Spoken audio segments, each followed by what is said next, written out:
You know, one of the hardest lessons we ever learn in life is that God's timing is not our timing. We live in a world that values speed. We want things now instantly, conveniently. We order something online and it arrives the next day. We send a message and we expect an immediate response. We've been conditioned to think that delay means denial, that waiting means something went wrong. But God doesn't operate on human schedules. His clock doesn't tick like ours does. He sees the end from the beginning. And while we're focused on the moment, He's focused on eternity. When we look at life through our limited perspective, we often interpret delay as absence. We say, God, I've been praying. I've been believing. Why hasn't it happened yet? But what if the delay is actually divine? What if the waiting season is God's way of orchestrating something far beyond what you can see right now? You see, God isn't just preparing the blessing. He's preparing you to handle it. He's aligning people, circumstances, and opportunities so that when His timing unfolds, everything fits perfectly together. Think about it. If God gave us what we wanted the moment we asked for it, we might mishandle it. A gift given too soon can become a burden. Success before maturity can destroy a person's character. That's why timing matters. Timing is not just about when something happens, it's about who you've become when it happens.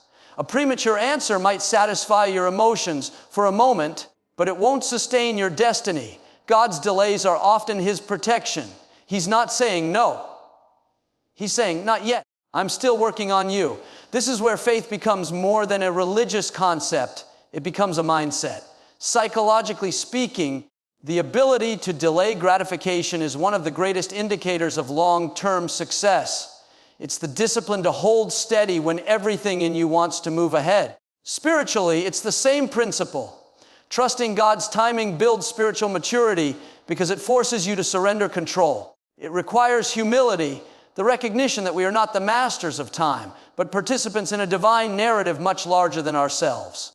Now, let's be honest, waiting can feel like wasting. You look around and see others moving forward. They're getting promoted, getting married, buying homes, starting families, launching businesses. And you think, God, did you forget about me?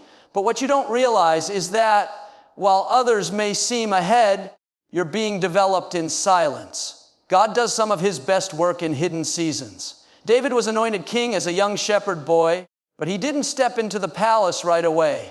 He spent years tending sheep, learning humility, patience, and leadership, qualities he would need when the crown finally rested on his head. When we rush the process, we often ruin the product. A cake taken out of the oven too soon collapses. A fruit picked too early loses its sweetness. The same is true in our spiritual lives. God allows time to ripen us, to prepare us for the weight of His blessing. Every delay has a design. Every pause has a purpose. The divine timing of God is not random. It's precise. It's calibrated to your calling. And here's what I've learned. You can't measure God's timing by human standards. What looks like stagnation to you may be acceleration in the spiritual realm. God doesn't just move when you want Him to. He moves when everything is ready. Sometimes the reason your prayer hasn't been answered yet is because the environment around your promise still needs to mature. God may be changing the hearts of people connected to your destiny. He may be shifting circumstances you can't even see. You're not waiting on God. God is preparing the moment that will change everything for you. Philosophically, this brings us to an important truth. Patience is not passive. It's not just sitting around hoping something will happen. Patience is active trust. It's choosing to believe that even in the silence, God is speaking. Even in the stillness, God is moving. Waiting with faith is a discipline of the mind. It transforms anxiety into anticipation. It's not, will God do it? But when God does it, I'll be ready. You see, we often pray for blessings, but forget that blessings have weight. You can't carry something you're not strong enough for. God's timing ensures that when the blessing arrives, it won't break you, it will build you. That's why He takes His time. Because He's not just preparing the blessing for you, He's preparing you for the blessing. So, when you find yourself in a season where it feels like nothing is moving, remember this delay is not defeat. The silence is not absence. The waiting is not wasted. God's timing is perfect, even when it feels painful. The same God who led you into this season knows exactly when to lead you out. And when that moment comes, when everything aligns, when doors begin to open, when favor starts to flow, you'll realize that every second of waiting was worth it. You'll look back and say, if it had happened earlier, I wouldn't have been ready, but now I see God's timing was perfect all along. So trust the process. Keep your heart steady. Keep your faith strong. God's not late. He's intentional. And when His time comes, nothing and no one can stop what He set in motion. Because when God says it's time, no power in heaven or on earth can say otherwise. One of the things we often overlook in life is that the waiting season itself has purpose. It's easy to see God's hand when doors are opening, when prayers are being answered, when life is moving forward. But it takes a deeper kind of faith to recognize that God is just as present in the waiting as He is in the blessing. Waiting isn't punishment, it's preparation. It's not an obstacle, it's an opportunity to grow stronger, wiser, and more grounded in who you're becoming. When God asks us to wait, He's not trying to frustrate us. He's trying to form us. There are things that can only be developed in the space between promise and fulfillment. Think about it. Patience, endurance, humility, resilience, none of those traits come from comfort. They are forged in the quiet moments when nothing seems to be happening, when we have to choose to trust even though we can't trace His hand. The waiting season reveals what's inside of us. It's the place where faith matures from being emotional to being anchored. There's a psychological truth behind this. Growth doesn't happen in moments of gratification. It happens in tension. The waiting season creates a kind of inner resistance that strengthens us. Just as a muscle grows through pressure and repetition, our faith grows through delay and discipline. God uses waiting to expand your capacity. You may not see it right now, but that delay is stretching you, enlarging your perspective, and preparing you to carry more than you could have before. Philosophically, waiting forces us to confront the illusion of control. We love to plan, to predict, to feel like we're steering the ship. But waiting reminds us that some things are beyond our timing and understanding. It humbles us in the best way. It teaches us to surrender, not out of defeat, but out of trust. There's a quiet wisdom that comes from realizing that we don't have to manipulate outcomes or rush the process. Because when we do, we usually end up with something smaller than what God intended. Look at the great figures of faith. Abraham waited decades for his promised son. Joseph endured years in prison before stepping into his destiny. Hannah prayed year after year before she held Samuel in her arms. Every one of them could have given up in the waiting, but they didn't. Why? Because they understood that what God promises, He also prepares. The waiting wasn't wasted, it was working. It was cultivating the strength and faith they would need for what was ahead. There's a passage that says, "Let perseverance finish its work, so that you may be mature and complete, lacking nothing."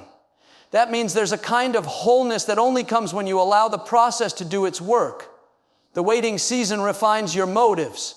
It purifies your desires. It helps you separate what you want from what you need. Sometimes we think we're ready for something, but if God gave it to us too soon, it might become an idol instead of a blessing. Waiting allows time for perspective. It teaches us to value the gift rather than worship it. And here's something else. Waiting seasons often reveal who's really with you. When things slow down, when the applause fades, when you're not standing in the spotlight, you see who stays by your side. God will sometimes allow a season of quiet so that false connections fall away. Not everyone who starts with you is meant to finish with you. Waiting clarifies relationships. It brings truth to the surface. Now, I know that's not easy to hear. Waiting can feel lonely. It can make you question your worth, your purpose, even your calling. But let me tell you this, the silence of God is not the absence of God. Just because He's not speaking doesn't mean He's not working. The same God who formed the universe out of chaos is forming something in you right now. He's organizing your steps, aligning divine connections, and preparing open doors you can't yet see. You might say, "But I've been waiting so long. I've prayed, I've believed, nothing's changed." Don't mistake stillness for stagnation. The seed doesn't sprout the moment it's planted. There's a hidden process beneath the surface, roots growing deeper, foundation being laid. You don't see it, but it's happening. That's how faith works. Waiting teaches you to trust the unseen. And let me tell you, when the waiting ends, when that breakthrough finally comes, you'll understand why it took so long. You'll realize that what felt like a delay was actually divine timing protecting you from premature exposure.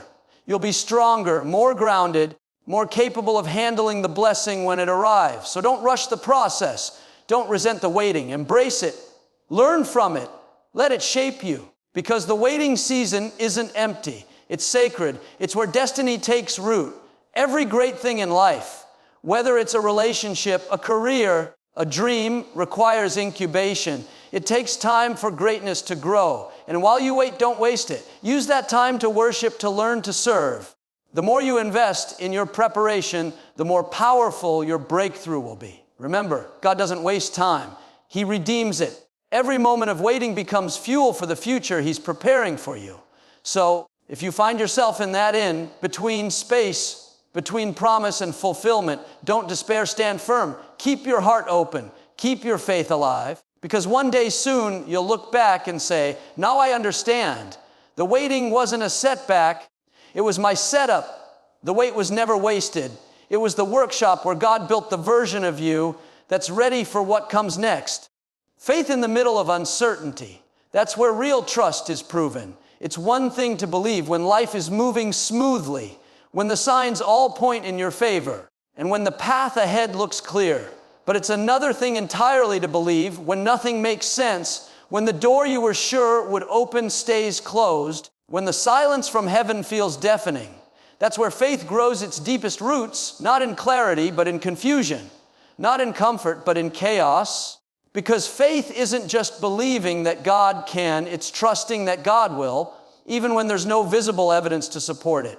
You see, it's easy to have faith when the outcome looks predictable. Anyone can trust God when blessings are visible. But authentic faith, the kind that transforms your character, is faith without sight. It's when you walk through the valley and say, even here, I will trust you. It's when you choose peace while questions remain unanswered. Faith is not a denial of reality. It's a declaration of hope in the face of it. It says, yes, I see the storm, but I also know who commands the wind and the waves. Psychologically speaking, uncertainty is one of the hardest states for the human mind to endure. Our brains crave patterns, control, and predictability. When life feels unpredictable, anxiety rises, fear sets in, and we try to grasp for something, anything, to make us feel secure again. But that's exactly why uncertainty is such sacred ground for faith. It strips away the illusion of control and forces us to anchor our trust in something, or rather, someone unshakable. When you no longer have the answers, you're finally ready to rely on the one who does. Philosophers have long wrestled with this idea, how to find peace in what can't be known. But faith gives a higher perspective. It invites you to live beyond logic without rejecting it. It says, I may not understand how, but I know who. That shift from reasoning to resting is what allows peace to rise above panic. It's not ignorance, it's confidence rooted in divine wisdom. Faith doesn't remove the mystery, it redefines it. Instead of fearing what's uncertain, faith welcomes it as the space where God does His greatest work. Look at Abraham, asked to leave everything familiar and go to a land God would show him, not a land already shown.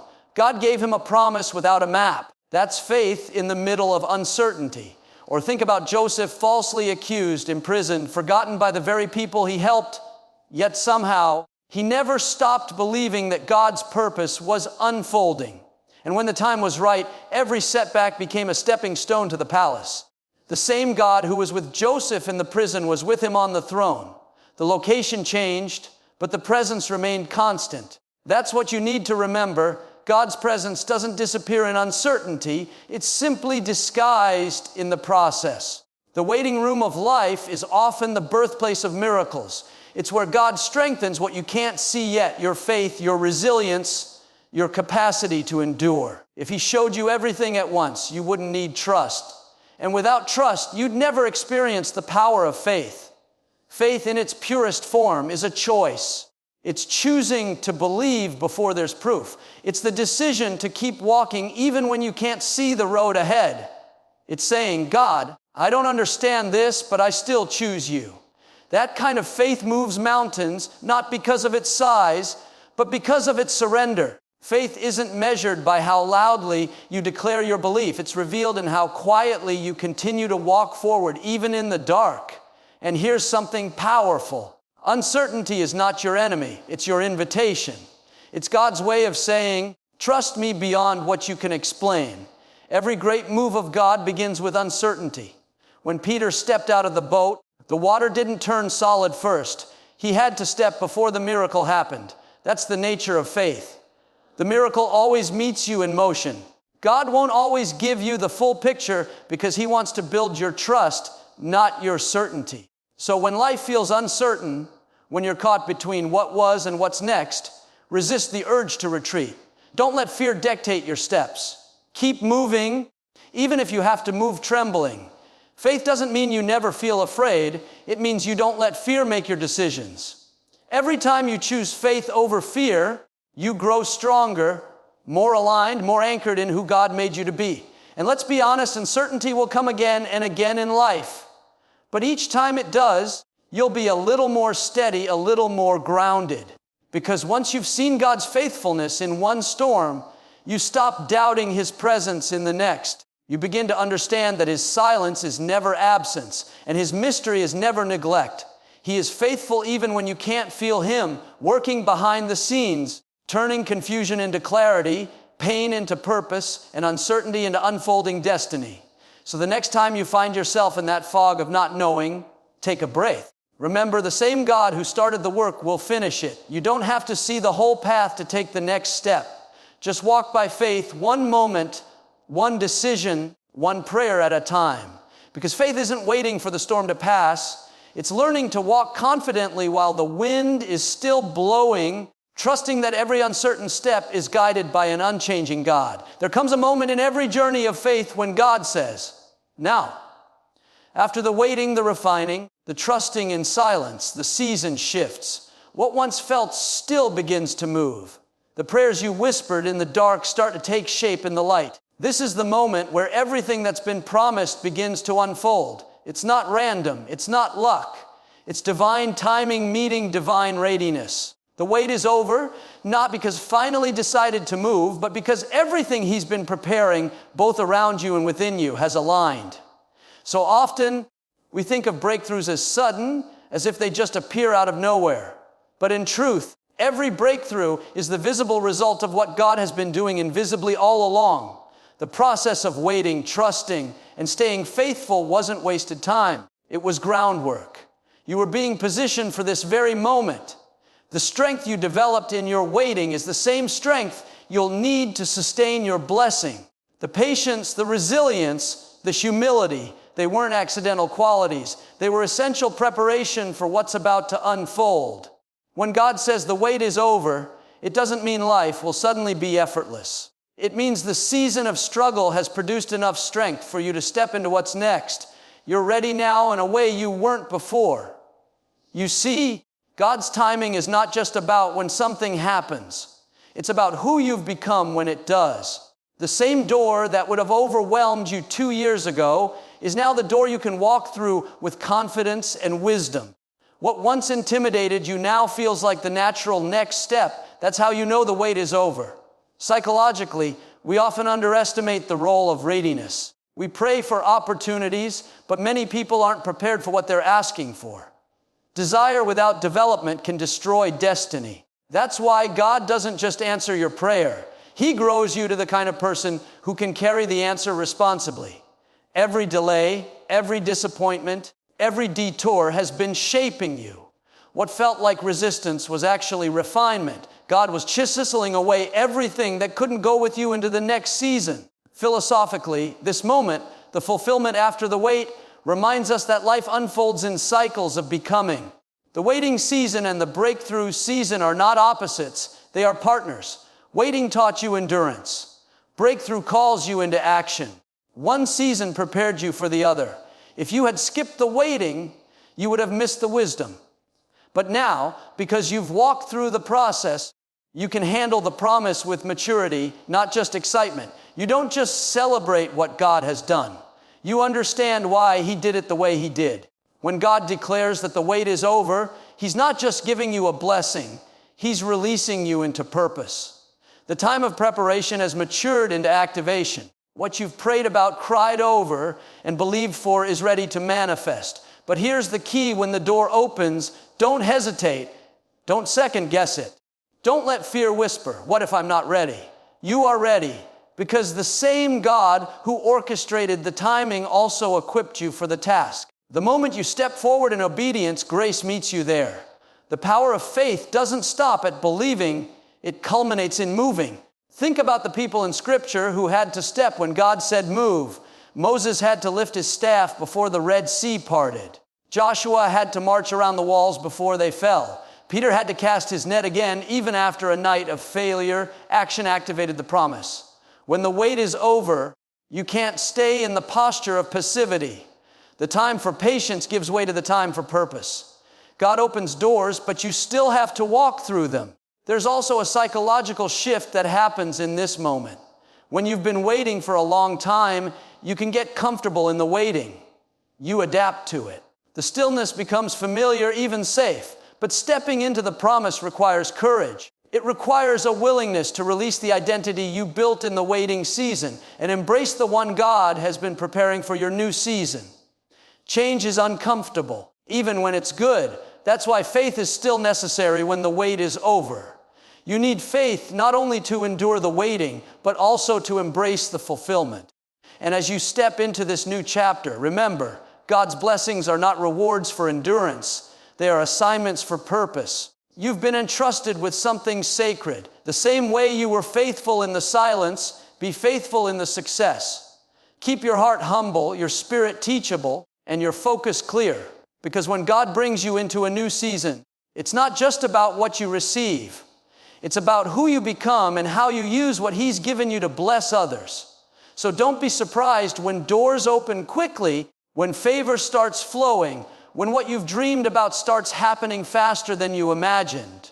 That's what happens when divine timing meets divine readiness. The acceleration you're about to experience isn't because you're lucky. It's because you're ready. Heaven recognizes when your preparation meets your purpose. And when that moment comes, when you realize the wait is truly over, let gratitude be your response. Thank God not only for what He's done, but for everything He did in you while you waited.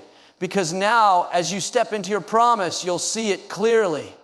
Every tear, every delay, every unanswered question was working together to prepare you for this moment. The wait is over, not because time has caught up, but because purpose has. Step into it with faith, with courage, and with gratitude, knowing that what's begun in you is only the beginning of something extraordinary.